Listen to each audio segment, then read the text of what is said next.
네, 취재 현장으로 먼저 시작해 보도록 하겠습니다. 최근 들어 국내 부동산 시장 좀처럼 회복될 기미를 보이지 않고 있습니다. 다음 달이면 이 무너지는 건설사들이 속출할 것이다라는 이른바 4월 위기설도 속출하고 있는 상황인데요. 그런데 어찌된 일인지 국내 건설사들 최근 들어 분양을 서두르고 있다고 합니다. 부동산 시장은 회복될 기미를 보이지 않고 있는데 왜 이 국내 건설사들 분양을 서두르고 있는 걸까요? 이 부동산부 방서우 기자와 한번 이야기 나눠보도록 하겠습니다. 어서 오세요. 네.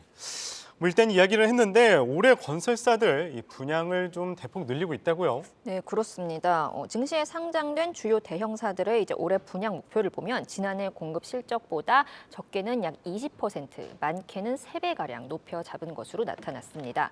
지난해 6천 가구 분양에 그쳤던 현대건설이 올해는 2만 가구를 분양한다고 나서면서 목표치를 가장 많이 높여 잡았고요. 보수적으로 사업 계획을 잡기로 잘 알려진 DLENC도 1만 가구 수준의 분양을 유지한다고 밝혔습니다. 거의 작년 분양 실적의 2배를 넘는 물량이고요. 이 밖에 대우건설과 HGC 현대산업개발의 올해 분양 목표도 작년 각각 전년 실적 대비 25%, 18%씩 증가했습니다. 지난해 4월 인천 검단아파트 지하주차장 붕괴 사고를 일으켰던 GS건설만이 유일하게 올해 목표를 줄였는데요. 줄인 게 2만 가구에 달합니다.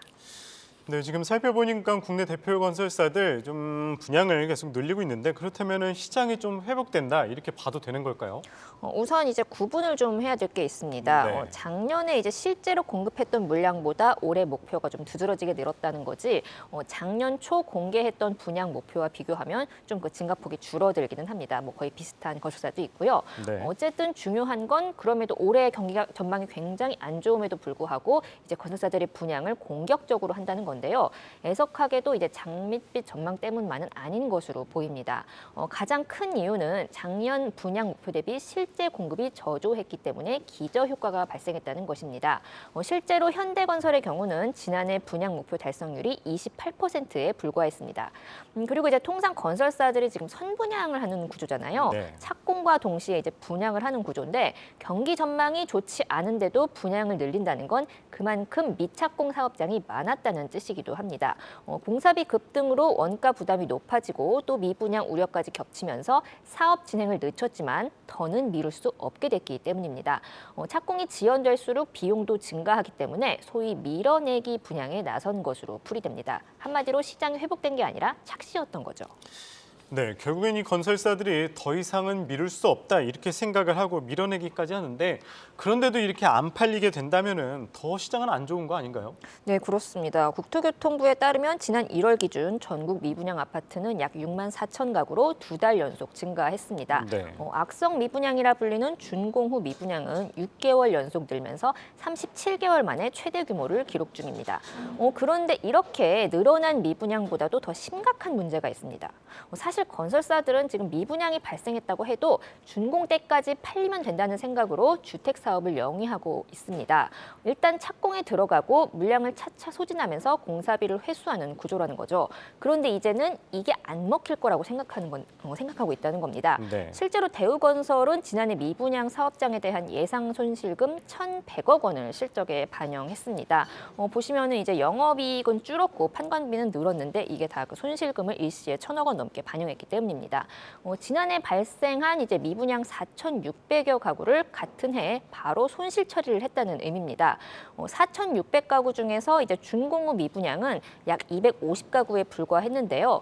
결국 나머지 4천 가구 이상은 준공 때까지 팔리기를 몇 해까지는 기다려왔지만 이제는 그럴 자신이 없다는 뜻인 거죠. 네. 보통 현장별 계약률이 70%가 넘어가면 공사비 회수에 큰 문제가 없다고 봐왔습니다. 하지만 시장이 워낙 침체가 되다 보니 작년에 분양했던 사업장 중 계약이 저조한 곳들은 앞으로 뭐 계약률 50%도 넘기기 어렵다고 보고 있는 거고요.